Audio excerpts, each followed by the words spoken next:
Okay, so what are you going to need to do this in your classroom? We really thought, and I know that 2nd through 5th grade, they use composition books. But for our babies, that's just not really developmentally appropriate.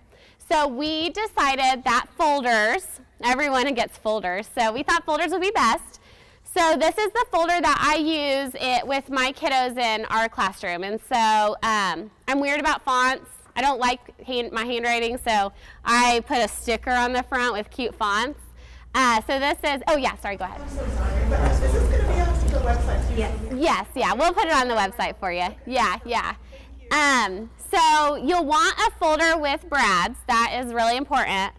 Inside, you're going to want to get those dot stickers. And I do red and green. You might have a different color system that you use, but I figure for stoplights, that makes sense to my little kiddos' brains. Red, I put a red sticker on one side, a green sticker on the other side. And for my kids, red means stop, I'm still working. Green means I'm good to go, this piece is finished.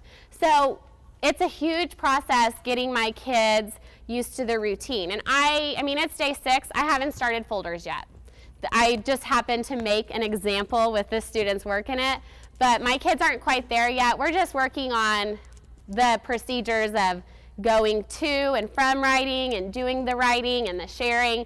So we're waiting on folders till we're a little bit, I want them to feel successful when we do start it, so I want them to get really confident with the procedures, but first. So this is what my kiddos' folders would look like. I told you guys that there was paper templates, so this will be, and we'll talk a little bit more about that in a little bit, but so this is one of my kiddos finished writing, and right now they're at the beginning of the year, and I just use the paper with the biggest picture, the smallest amount of lines. And so if you look at this is the same size picture.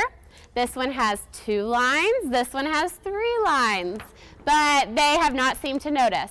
So that makes it really easy for me to differentiate. If I have a little one that I just want them to write something, I may give them the 2-line one. My little ones that just write and write and write, they're going to get a 3-line one.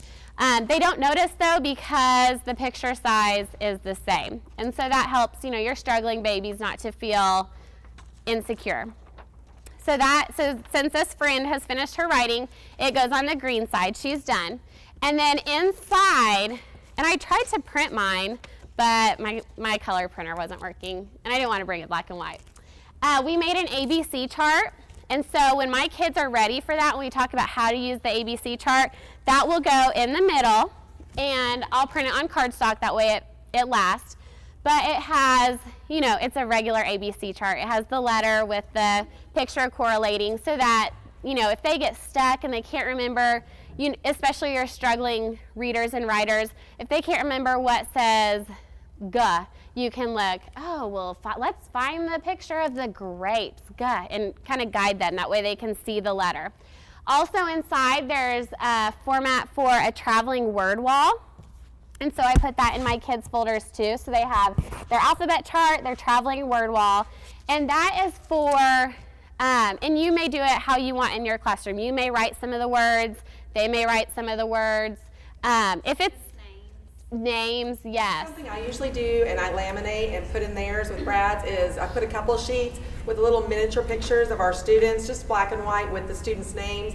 Because in kindergarten, I'm sure 1st grade also, they want to write about their friends. When they start that narrative writing, they're telling stories. That story is going to be about something they did on the playground with their friends. And you don't want to be interrupted while you're walking around conferencing. So it will benefit you if you'll put just a couple sheets in there with everybody's picture and then those children's names under it, so they can look and see how to, otherwise you're going to get, how do I spell Thomas's name? How do I spell? If those are already in there, they have the resources. The more resources you can give them and teach them how to use them, the easier it's going to be to conference, and it's just going to be a quieter, nicer, calmer writing time. And Emily Johnson in our building, she's created a really cool sign-in sheet with the kids' picture and their name.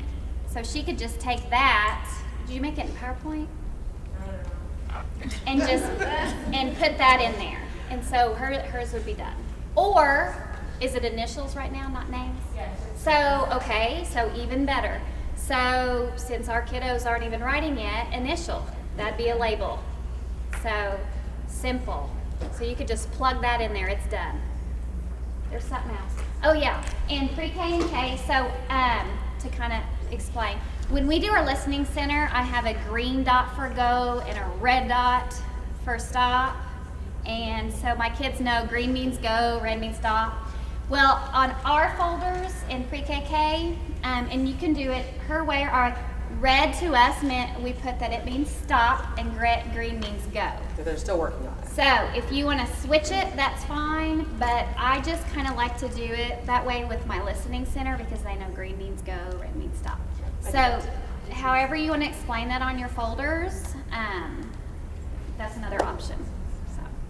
And the folders are a great way to, document your kids' work.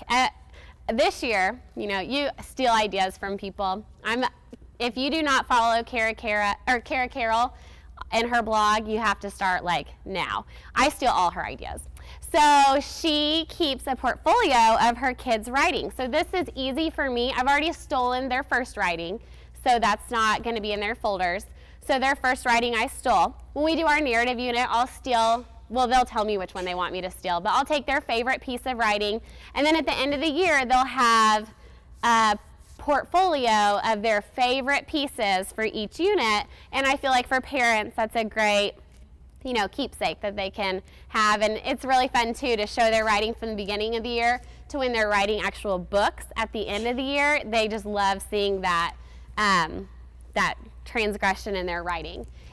Okay, I just want to say about stealing things, because I have to thank you, because I don't know how much you went into this, but the dessert option, I have already implemented that this year, and I love it. And the kids are always like, what do we do when we're done? And she talks to their kids about that when you have a job to do at school, that's your main meal, like when you're eating a meal at home. And then when you finish, you get dessert, but only until you finish your main meal. And that's the way she teaches what I used to call sponging time. But that's how she teaches it. And so I did it this year, kind of copied off Kelsey, and I love it. I have little cupcakes on all of it, my writing center and all the different places that they can go and get a tub or get something when they finish early. And I think that's so creative. I love the idea of dessert option. Kara Carroll. I want to be her. No. Kara with a C, Carol. The blog is the First Grade Parade. She is amazing.